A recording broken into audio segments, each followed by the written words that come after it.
आप देख रहे हैं ENI live next generation media.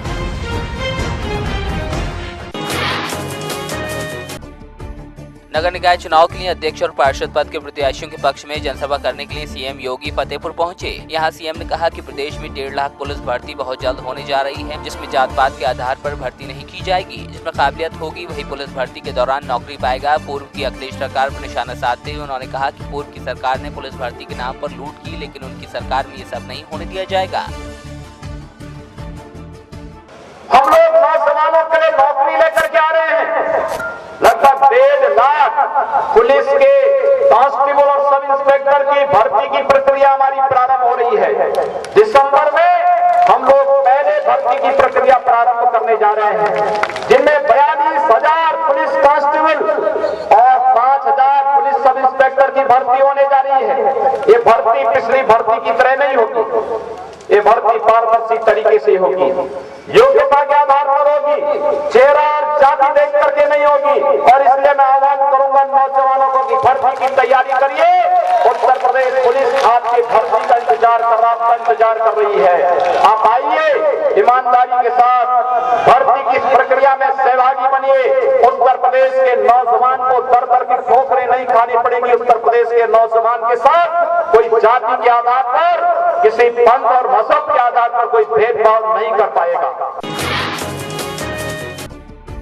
Fatehpur जिले में केंद्रीय मंत्री साध्वी निरंजन ज्योति ने बड़ा बयान देते हुए कहा कि चित्रकूट में जो रेल हादसा हुआ है उसके लिए कहीं न कहीं कांग्रेस जिम्मेदार है। केंद्रीय मंत्री ने कहा कि 70 साल से कांग्रेस सत्ता में काबिज रही, लेकिन कांग्रेस ने रेल पटरियों के मरम्मतीकरण पर ध्यान नहीं दिया। पटरियां अंग्रेजों के जमाने की हैं, जिनके सुधार की जरूरत थी। साथ ही उन्होंने ये भी कहा कि कई रेल हादसों में आतंकवादी गतिविधियां भी सामने आई हैं। जाँच के बाद दोषियों पर कार्रवाई की जाएगी।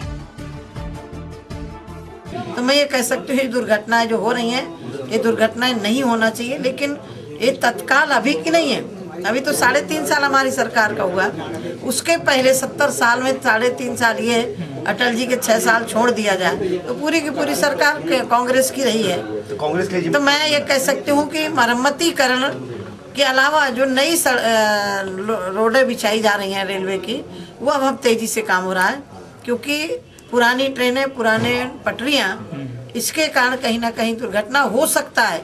क्योंकि आपने पिछले भी देखा कि जो भी घटनाएं घटी हैं उनमें कहीं ना कहीं साजिश, आतंकवादी घटनाएं भी जानकारी में मिली, जैसे बिहार में हुआ। तो अभी हम उसमें कुछ नहीं कह सकते कि क्या कारण है।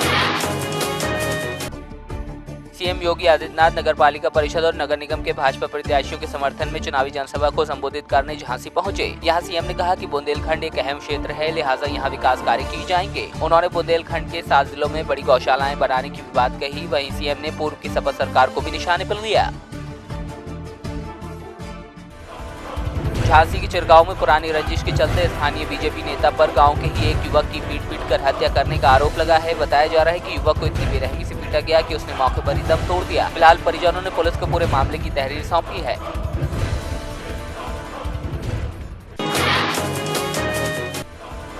सुल्तानपुर में कार अनियंत्रित होकर पलट गई, जिसमें कार सवार 2 लोगों की मौके पर ही मौत हो गई, जबकि 1 दर्जन लोगों को गंभीर हालत में लखनऊ ट्रामा सेंटर रेफर किया गया है, जिसमें से 2 लोगों ने रास्ते में ही दम तोड़ दिया। बताया जा रहा है कार में सवार सभी लोग पैगीपुर से बारात करके लौट रहे थे, लेकिन हादसे के कारण शादी की खुशियां मातम में बदल गयी।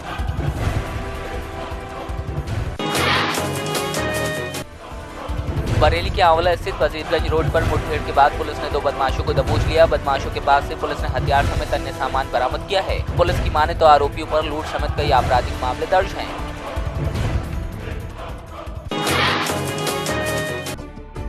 पानीपत के लघु सचिवालय में ग्रेवेंसीज की मासिक बैठक का आयोजन किया गया। बैठक में करीब 14 समस्याएं रखी गयी। वहीं मुख्य अतिथि अनिल विज के नहीं पहुंचने पर जिला उपायुक्त ने 6 समस्याओं को मौके पर ही निस्तारित किया, जबकि बाकी शिकायतों को जल्द निपटाने के निर्देश दिए गए हैं।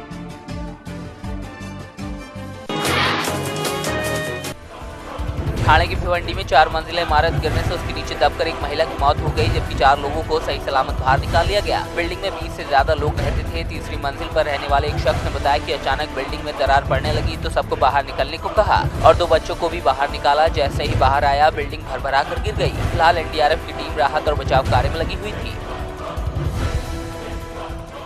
हम लोग 5 जन थे, बिल्डिंग में खड़ा था, हमारा पानी भर रहा था, तो नीचे से कुछ लोग आवाज दिए कि बिल्डिंग गिर रही है, तो मैंने नीचे आके देखा तो बिल्डिंग के साइड में फट रहा था। तो मैं ऊपर गए, लोग सोए हुए थे, तो मैंने जगाया और लोग नीचे आ गए। तो पहले माले पे आया, मैं दरवाज़ा सो रहे थे, कुछ लोग को खटखटाया तो उन लोग उठे नहीं। जैसे मैं बाहर निकला बच्चे को लेके, उसी बिल्डिंग नीचे गिर गई।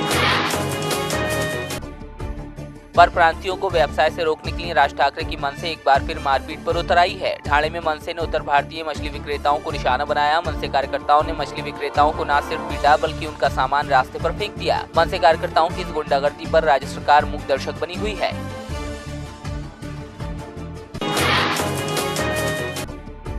लातूर जिले में पहली बार घर घर सरकारी राशन का अनाज पहुंचाने की योजना चलाई जा रही है, जिसके तहत शासन की तरफ से 3 रुपए किलो चावल और 2 रुपए किलो गेहूं गरीबों को दिया जाता है, लेकिन अनाज पात्रों तक नहीं पहुंच पाता। लिहाजा जिले की औसत तहसील में लातूर के पालक मंत्री संभाजी पाटिल और लातूर जिलाधिकारी ने घर घर अनाज योजना का उद्घाटन किया। इस योजना से लोगों को उनके हक का अनाज उन्हें मिलेगा, जिसमें अनाज की कालाबाजारी भी नहीं होगी।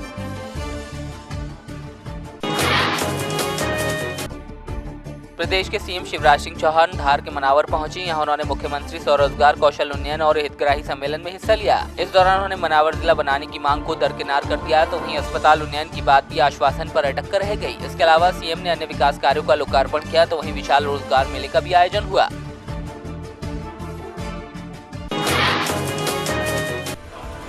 छिंदवाड़ा शहर के एक परिवार को नदी किनारे पिकनिक मनाना महंगा पड़ गया। बताया जा रहा है सिंगोड़ी के पास पेंच नदी पर पिकनिक मनाने गए परिवार की एक बच्ची की पैर फिसलने के कारण नदी में डूबने से मौत हो गई। 18 घंटे की मशक्कत के बाद बच्ची के शव को नदी से बरामद किया गया। फिलहाल शव का पोस्टमार्टम कराकर परिजनों को सौंपा गया है।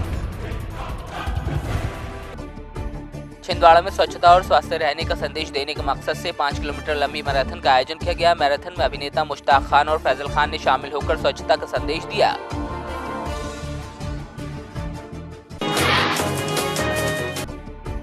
बिलाईगढ़ ब्लॉक के थाना मैदान में विधानसभा स्तरीय मितानिन सम्मान समारोह का आयोजन किया गया। इस मौके पर सांसद कमला देवी पाटले ने मितानिनों को संबोधित किया, जिसमें उन्होंने कहा कि नारी शक्ति महान शक्ति है। साथ ही उन्होंने सरकारी योजनाओं के बारे में भी बताया।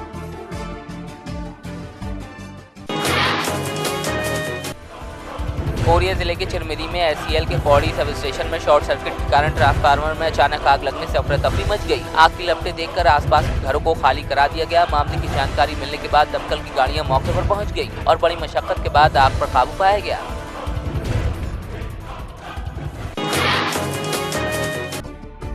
पश्चिम बंगाल के दुर्गापुर दामोदर घाटी बैराज का दरवाजा टूटने के कारण बाढ़ का खतरा मंडरा रहा है। दरवाजा टूटने की घटना तड़के 5 बजे की बताई जा रही है। दरवाजा टूटने के कारण लगातार लाखों क्यूसेक पानी तेजी से बह रहा है, जिसके कारण इलाके के गांव प्रभावित हो सकते हैं। घटना के बाद जिला प्रशासन के हाथ पांव फूल गए हैं।